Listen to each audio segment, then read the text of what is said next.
Hello student, this is Aishwarya Sharma. कल हमने पढ़ा था पूर्णांकों के बारे में, पूर्णांकों का परिचय। उसमें हमने पढ़ा था पूर्ववर्ती संख्या, परवर्ती संख्या, ऋणात्मक संख्या, धनात्मक संख्या। आज हम करेंगे पूर्णांक की एक अभ्यास 6.1। देखो, इसमें कुछ क्वेश्चन दिया हुआ है। निम्नलिखित में विपरीत लिखिए। विपरीत मतलब ऑपोजिट। तो उसमें क्या है? भार में वृद्धि। तो अगर भार में वृद्धि हो रही है तो वृद्धि का ऑपोजिट क्या होता है? कमी। तो भार में कमी इसका आंसर होगा। 30 किलोमीटर उत्तर दिशा। तो उत्तर अगर हम दिशा बनाए यहाँ, तो देखो यहाँ ये होती है नॉर्थ, ये होती है साउथ, ये होती है ईस्ट, और ये क्या होती है? वेस्ट। तो नॉर्थ के अपोजिट कौन सी दिशा है? नॉर्थ के अपोजिट है साउथ, और ईस्ट के अपोजिट कौन सी दिशा है? वेस्ट। तो 30 किलोमीटर उत्तर दिशा, तो हम क्या लिखेंगे? उत्तर का अपोजिट तो दक्षिण होती है, तो हम लिखेंगे 30 किलोमीटर दक्षिण दिशा। 80 मीटर पूर्व, तो पूर्व कौन सी होती है? ईस्ट। ईस्ट के अपोजिट कौन सी है? वेस्ट। वेस्ट यानी पश्चिम, तो हम बोलेंगे 80 मीटर पश्चिम। 700 रुपये की हानि हुई है, तो हानि का अपोजिट होता है लाभ, तो 700 रुपये का लाभ। अब ई पार्ट में बोला है समुद्र तल से 100 मीटर ऊपर। अब जब 100 मीटर, ये क्या है? ये समुद्र का तल है, इससे 100 मीटर ऊपर। तो अब क्या लिखेंगे हम? 100 मीटर नीचे। समुद्र तल से 100 मीटर नीचे। ये तो बहुत इजी क्वेश्चन था। अब हम चलते हैं सेकंड क्वेश्चन में। इसमें बोला है निम्नलिखित में से प्रयुक्त हुई संख्याओं को उचित चिन्ह लगाकर पूर्णांकों के रूप में लिखिए। अब मैं आपको बता देती हूँ पहले कि उचित चिन्ह कैसे हम लगाते हैं। देखो, अगर कहीं ऊंचाई की बात होगी तो उसे हम प्लस से डिनोट करेंगे, और अगर कहीं गहराई की बात होगी तो उसे हम माइनस से डिनोट करेंगे। ऐसे ही अगर कहीं प्रॉफिट की बात होगी तो उसे हम करेंगे प्लस से, और लॉस की बात होगी तो उसे हम करेंगे माइनस से। और अगर इनकम होगी तो प्लस, एक्सपेंस होगा तो माइनस। और क्या हो सकता है? और ये हो सकता है कि अगर हम डिपॉजिट कर रहे हैं तो प्लस से, क्योंकि हमारे अकाउंट में पैसे बढ़ जाते हैं, और हम विड्रॉ कर रहे हैं यानी कि निकाल रहे हैं, तो उसे हम माइनस से डिनोट करेंगे। ठीक है, अब हम आगे क्वेश्चन देखते हैं। क्वेश्चन ए में हमसे बोला है कि हवाई जहाज भूमि से 2000 मीटर की ऊंचाई पर उड़ रहा है। तो मैंने बोला था अगर हाइट की बात होगी यानी कि ऊंचाई की, तो ऊंचाई की बात में हम क्या करेंगे? उसमें हम चलेंगे प्लस से डिनोट करेंगे, तो प्लस 2000 मीटर। अभी बोल रहे हैं एक पनडुब्बी समुद्री तल से 800 मीटर की गहराई पर चल रही है। तो गहराई है ना, तो गहराई को हम माइनस से डिनोट करते हैं, ये बताया था मैंने। तो यहाँ लिखेंगे -800 मीटर। खाते में 200 रुपये जमा करें। जब 200 रुपये जमा करे हैं तो हमारा अकाउंट का बैलेंस बढ़ गया होगा, तो यानी कि वो प्लस में और ज़्यादा हो गया होगा, तो हम यहाँ लिखेंगे +200 रुपीज़। खाते में 700 रुपये निकाले। जब खाते से 700 रुपये निकाले तो अकाउंट का बैलेंस कम हो गया होगा, तो इसे हम शो करेंगे -700 रुपीज़। अब थर्ड क्वेश्चन में देखते हैं हम क्या है। निम्नलिखित संख्याओं को संख्या रेखा पर निरूपित कीजिए। तो संख्या रेखा तो मैंने आपको बनाकर बताई थी, ये होती है संख्या रेखा। यहाँ इसके बीच में क्या होता है? 0। फिर ये राइट साइड पर धनात्मक संख्याएं होती हैं, और लेफ्ट साइड पर ऋणात्मक संख्याएं होती हैं। और ये संख्याओं के जो बीच का गैप होता है ये भी हमारा समान रहना चाहिए। अब देखो, इन्होंने बोला है कि निम्नलिखित संख्याओं को संख्या रेखा पर निरूपित करना है। क्या बोला है इन्होंने? +5। तो +5 तो हमारा इधर की साइड होता है 0 से राइट साइड, तो ये आ गया +5, यहाँ हम डिनोट करेंगे। अब इन्होंने बोला -10। -10 कहाँ होता है? 0 से लेफ्ट की तरफ होता है ये सब, तो यहाँ कहीं आएगा -10, तो ये रहा -10। अब इन्होंने बोला +8। +8 कहाँ होता है? 0 से राइट साइड, तो 0 से राइट साइड मतलब ये देखो इधर 0 से 8 कदम आगे हम चलेंगे। देखो ये 1 2 3 4 5 6 7 8। बोला इन्होंने -1, तो -1 कहाँ होगा? माइनस वाली संख्या 0 से लेफ्ट साइड पर होती है, तो ये आ गया -1, 0 से एक कदम ही आगे। अब -6, तो -6 इन्होंने, ये भी राइट साइड में तो होगा नहीं, ये कहाँ होगा? ये भी लेफ्ट साइड में होगा, तो -6 ये रहा, 0 से 6 कदम आगे। अब हम चलते हैं क्वेश्चन नंबर 4 में। इसमें बोला है संलग्न आकृति में एक ऊर्ध्वाधर संख्या रेखा को दिखाया गया है। ये देखो, ये एक पिक्चर है, इसमें एक संख्या रेखा दिखाई हुई है जो पूर्णांकों को निरूपित करती है। इस रेखा को देखिए और निम्नलिखित बिंदुओं के स्थान ज्ञात कीजिए। अब देखो, पहले हम इस रेखा को पूरी कर लेते हैं। ये +8 है ना, यहाँ होगा +7, फिर होगा 6 5 4 3 2 1 0। अगर हम ये संख्या रेखा पूरी कर लेंगे तो उससे हमें हमारा क्वेश्चन करने में आसानी हो जाएगी। -4 -5 -6 -7 -8 -9 -10। अब देखो ये संख्या रेखा कंप्लीट हो गई है।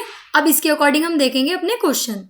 यदि बिंदु D पूर्णांक +8 है, यदि बिंदु D पूर्णांक +8 है तो -8 वाला बिंदु कौन सा होगा? तो देखो ये तो ये दिख रहा हमें बिंदु D +8। अब देखो माइनस वाला हमने कहाँ लगाया था, ये रहा माइनस वाला। कौन सा बिंदु है ये है हमारा F। कौन सा बिंदु है F, तो इसका आंसर हो जाएगा F। क्या G एक ऋणात्मक पूर्णांक है या धनात्मक? अब देखो वैसे तो 0 देखकर ही पता चल रहा है, तो 0 से ऊपर वाले हैं वो धनात्मक है और 0 से नीचे वाले हैं वो क्या है, वो ऋणात्मक हैं। तो ये तो हमें बिना संख्या रेखा कंप्लीट करे ही पता चल सकता था, पर देखो फिर भी हम देख लेते हैं। 0 पर क्या आ रहा है, -6 आ रहा है। -6 क्या है, -6 एक ऋणात्मक पूर्णांक है, तो इसका आंसर हो जाएगा ऋणात्मक। बिंदु B और E के संगत पूर्णांक लिखिए।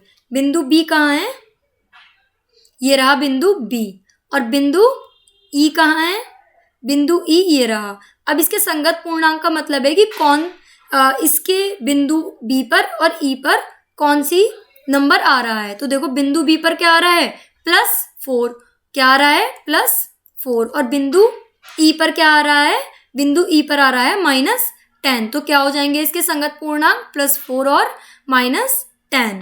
अभी कह रहे हैं कि D में इस संख्या रेखा पर अंकित बिंदुओं में से किसका मान सबसे कम है। अब हमें ये तो पता है कि प्लस और माइनस दोनों की संख्याएं होती हैं, तो माइनस की संख्या का मान ही सबसे कम होता है।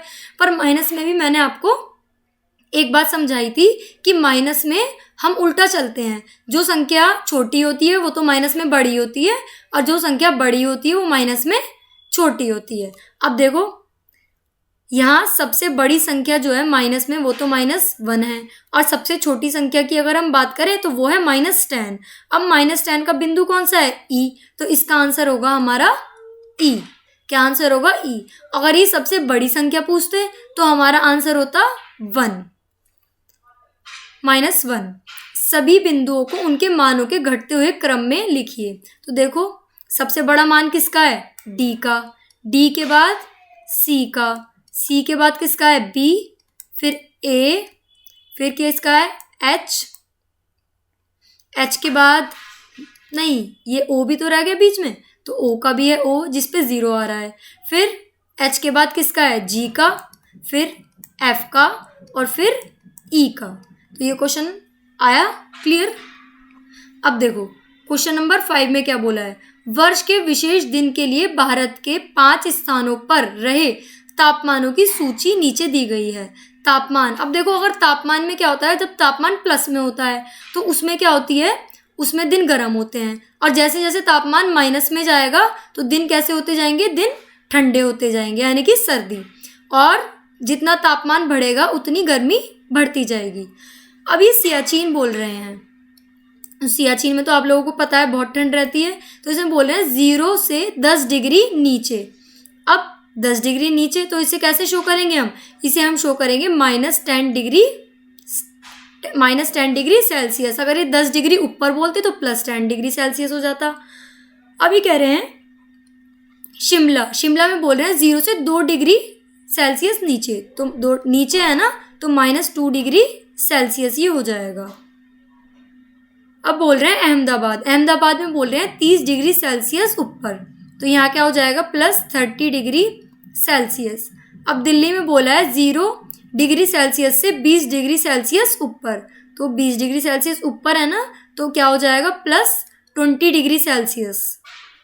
श्रीनगर 0 डिग्री सेल्सियस से 5 डिग्री सेल्सियस नीचे, तो 5 डिग्री सेल्सियस नीचे के हिसाब से ये क्या हो जाएगा, ये हो जाएगा -5 डिग्री सेल्सियस। अब देखो अगर हम यहाँ देखें तो सबसे ज़्यादा गर्मी कहाँ पर है, सबसे ज़्यादा गर्मी शो हो रही है अहमदाबाद में। मैंने आपको बताया था कि प्लस में जो भी नंबर सबसे ज़्यादा होगा वहीं सबसे ज़्यादा तापमान होगा। तो +30 डिग्री सेल्सियस में सबसे ज़्यादा तापमान है। और सबसे कम तापमान की अगर हम बात करें तो माइनस में तो उल्टा होता है। तो माइनस में देखो -10 है हमारे पास, -2 है, -5 है। तो सबसे जो कम तापमान है वो -10 डिग्री सेल्सियस का, यानी सियाचिन का। अभी बोल रहे हैं निम्न स्थानों के तापमानों को पूर्णांक के रूप में रिक्त स्तंभ में लिखिए। ये तो हमने कर दिया। बी पार्ट में क्या पूछा है, निम्नलिखित संख्या रेखा डिग्री सेल्सियस में तापमानों को निरूपित करती हैं।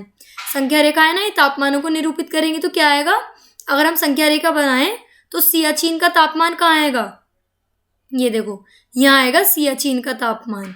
अब ये क्या बोल रहे हैं, शिमला का था -2, तो शिमला का तापमान कहाँ आएगा, ये 5 और 0 के बीच में है ना, तो 1 2 3 4, तो शिमला का तापमान आ जाएगा इधर, यहाँ आ जाएगा शिमला का तापमान। अब बोल रहे हैं अहमदाबाद का क्या है, +30 डिग्री सेल्सियस, तो ये आ जाएगा यहाँ पर अहमदाबाद का तापमान ए। दिल्ली का तापमान है +20 डिग्री सेल्सियस, तो 20 डिग्री सेल्सियस यहाँ है, तो यहाँ आ जाएगा दिल्ली का तापमान।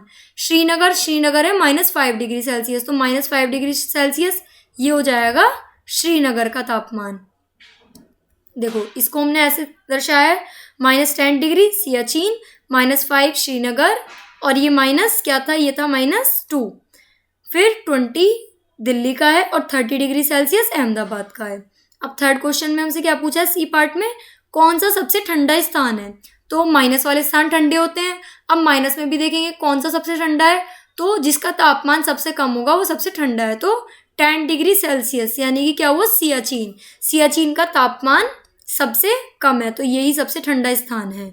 उन स्थानों के नाम लिखिए जिनका तापमान 10 डिग्री सेल्सियस से ऊपर है, तो प्लस वाले ही लिखेंगे तो हम, क्योंकि 10 डिग्री सेल्सियस से ऊपर की बात हो रही है। तो देखो 10 डिग्री सेल्सियस से ऊपर तो हमें 2 ही दिखाई दे रहे हैं, एक तो अहमदाबाद और एक दिल्ली। यहाँ पे भी हम देख सकते हैं कौन कौन से दिख रहे हैं, दिल्ली और अहमदाबाद, तो यहाँ आंसर हम लिखेंगे अहमदाबाद और दिल्ली। अब क्वेश्चन नंबर 6 में हमसे क्या बोला है, निम्नलिखित युग्मों में कौन सी संख्या रेखा पर दूसरी संख्या के दाईं ओर, तो दाईं ओर का मतलब क्या होता है, राइट साइड पर स्थित है। अब देखो 2 और 9 है, तो अगर हम संख्या रेखा यहाँ बनाएं तो ये क्या है, 1 2 3 4 5 6 7 8 और 9। तो अब ये देखो 2 और 9 का पूछा है ना, तो इन्होंने बोला है कि दाईं ओर स्थित है, तो हमें दिख रहा है कि जो संख्या 9 है वो 2 के दाईं ओर है, यानी कि राइट साइड है।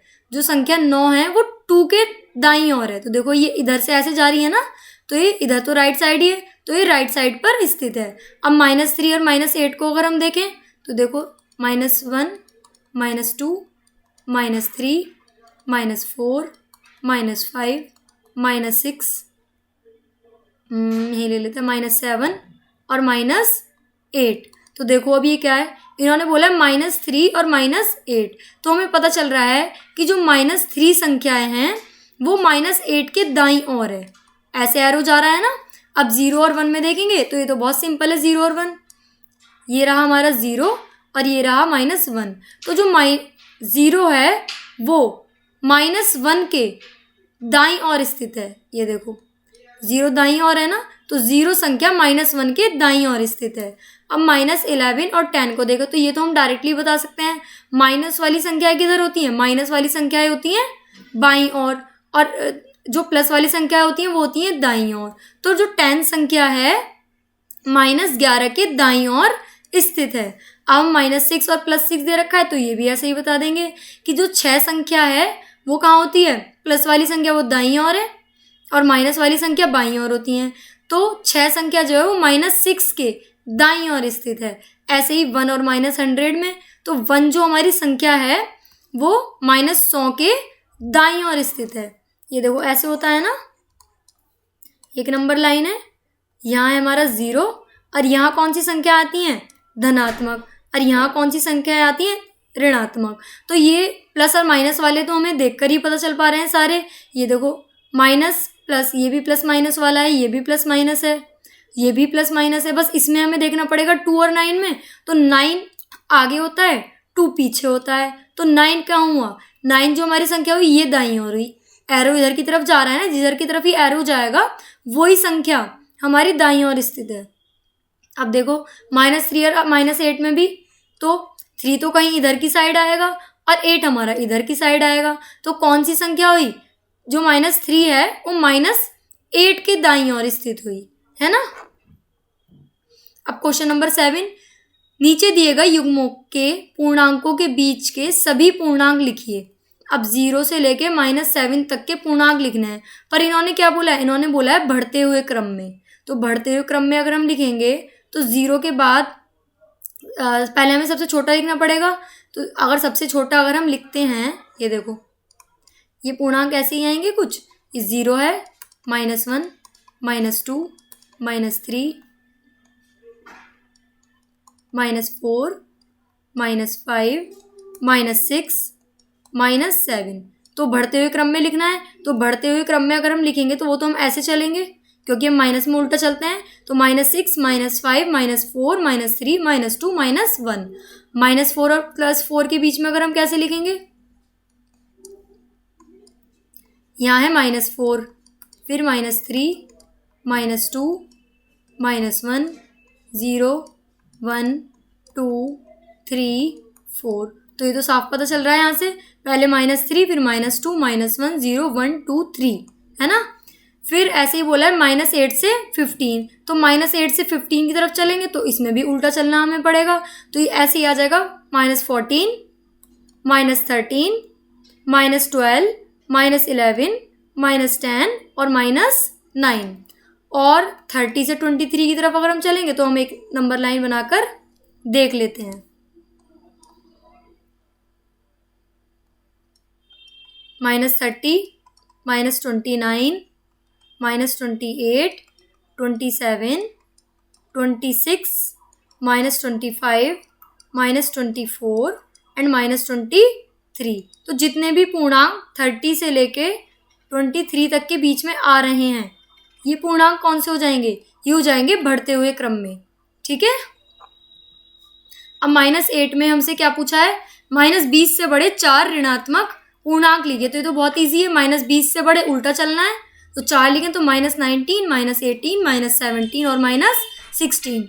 अब -10 से छोटे 4 पूर्णांक लिखने हैं। अब इन्होंने बोला छोटे, छोटे तो बड़े की तरफ चलते हैं माइनस में। तो -11, -12, -13 और -14। अब 9 में पूछा है निम्नलिखित कथनों के सत्य और असत्य कथन लिखिए। यदि कथन असत्य है तो सत्य बताइए। संख्या रेखा पर -8 -10 के दाईं ओर स्थित है। हाँ ये बात सही है, तो ये हो जाएगा सत्य। संख्या रेखा पर -100 -50 के दाईं ओर स्थित है। नहीं, दाईं ओर तो नहीं है, ये तो बाईं ओर स्थित होता है। तो ये क्या हो जाएगा, ये हो जाएगा असत्य। क्यों, क्योंकि संख्या रेखा पर -100 -50 के बाईं ओर स्थित है। सबसे छोटा ऋणात्मक पूर्णांक -1 है। नहीं, -1 तो सबसे बड़ा पूर्णांक है, क्योंकि माइनस में छोटी संख्याएं बड़ी होती हैं। तो ये भी हमारा क्या है, असत्य है। -26 पूर्णांक -25 से बड़ा है। ये देखो -26 जो है वो बड़ा है क्या -25 से, नहीं, ये इससे छोटा है। तो इसलिए ये कथन भी क्या हो जाएगा हमारा, असत्य। तो इसमें एक ही कथन सत्य था। एक संख्या रेखा खींचिए, निम्नलिखित प्रश्नों के उत्तर दीजिए। यदि हम -2 के दाईं ओर 4 कदम चलें, ये देखो -2 है ना, इसके 4 कदम दाईं ओर चलना है, यानी कि राइट साइड। तो -1, -2, -1, 0, +1 और +2। तो हम कहाँ आएंगे, +2 पर आ जाएंगे। यदि हम 1 के बाईं ओर 5 कदम चले, 1 के बाईं ओर, तो देखो 1 के बाईं ओर चलना है ना 5 कदम, 1 के बाईं ओर 5 कदम चले। तो ये रहा 1, इसके बाईं ओर 5 कदम, तो 1, 2, 3, 4, 5। तो -4 पर हम पहुंच जाएंगे। यदि हम संख्या रेखा पर -8 पर हैं तो 13 पर पहुंचने के लिए हमें किस दिशा में चलना पड़ेगा? हमें चलना पड़ेगा लेफ्ट साइड पे, इधर की साइड। तो इधर की साइड को हम लेफ्ट साइड को क्या कहते हैं? बाईं ओर। तो हमारा आंसर आएगा बाईं ओर। हम संख्या रेखा पर -6 पर हैं, तो -1 पर पहुंचना है, तो वो तो हमें ऐसे चलना पड़ेगा। तो ये होता है राइट साइड। राइट साइड मतलब दाईं ओर हमें चलना पड़ेगा। तो अब हम मिलते हैं नेक्स्ट क्लास में। Thank you.